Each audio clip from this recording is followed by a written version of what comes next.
Hello students, आज हम करने जा रहे हैं क्लास 10th का चैप्टर फर्स्ट की इम्पॉर्टेंट टर्म्स। कौन कौन सी important terms? Like oxidation, reduction, corrosion, rancidity. ठीक है, सबसे पहले मैं डिफाइन करूंगी ऑक्सीडेशन को। ऑक्सीडेशन क्या होती है? It is defined as a process in which involves gain of oxygen. जिस रिएक्शन में गेन किसकी हो रही हो, गेन क्या हो रहा हो, ऑक्सीजन, उसको हम क्या बोलेंगे? Oxidation reaction. For example magnesium है। मैग्नीशियम जब एयर में क्या पड़ी हुई है, ऑक्सीजन पड़ी है, उसके साथ रिएक्ट करेगा तो क्या बनेगा? Magnesium oxide. ठीक है, जब मैग्नीशियम ऑक्साइड बनता है तो देखो इधर, पहले इधर देखो बच्चों, मैग्नीशियम सिर्फ अकेली मेटल पड़ी है, इसके साथ ऑक्सीजन प्रेजेंट नहीं है। जब ऑक्सीजन के साथ ये रिएक्ट की, एडिशन किसकी हुई? इन्वॉल्व्स क्या हुआ? जब एडिशन ऑक्सीजन की हुई तो दूसरी तरफ क्या बना? Magnesium oxide. ठीक है, जिसमें ऑक्सीजन की एडिशन हो उस रिएक्शन को बोलते हैं ऑक्सीडेशन रिएक्शन। तो इसने आपको बैलेंस कर लेना है। सेकेंड वन क्या है? Reduction reaction.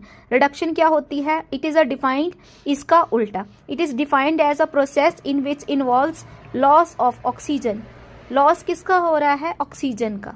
ठीक है, कैसे? देखो फॉर एग्जाम्पल, ये एग्जाम्पल की हेल्प से ज़्यादा अच्छी तरीके से समझ आएगा आपको।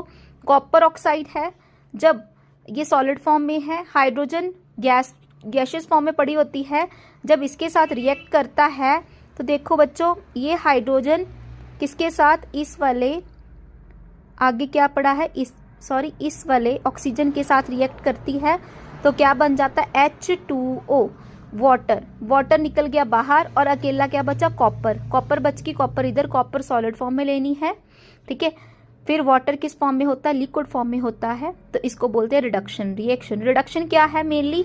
इसमें सबसे पहले इधर ध्यान दो, कॉपर के साथ ऑक्सीजन प्रेजेंट है, जब हाइड्रोजन के साथ रिएक्ट की तब हमें प्रोडक्ट में क्या मिला? अकेली कॉपर आई, इसके साथ ऑक्सीजन का क्या हो गया? लॉस हो गया। तो लॉस ऑफ ऑक्सीजन क्या होता है? Reduction reaction. नेक्स्ट करेंगे हम corrosion. This is a very very important. ठीक है, तो करोजन क्या है? When a metal is attacked by substances around it such as moisture, acid, air. ठीक है, मेटल कोई भी हो सकती है, लाइक ए आयरन हो गया, सिल्वर होगी, कॉपर होगी, कोई भी हो सकती है। जब अटैक किसके साथ करती है? सबस्टेंसेस अराउंड सच एज, उसके आसपास कौन कौन सी चीजें? मॉइस्चर होता है, या एसिड, या एयर, इन तीनों चीजों या किसी के साथ रिएक्ट करती है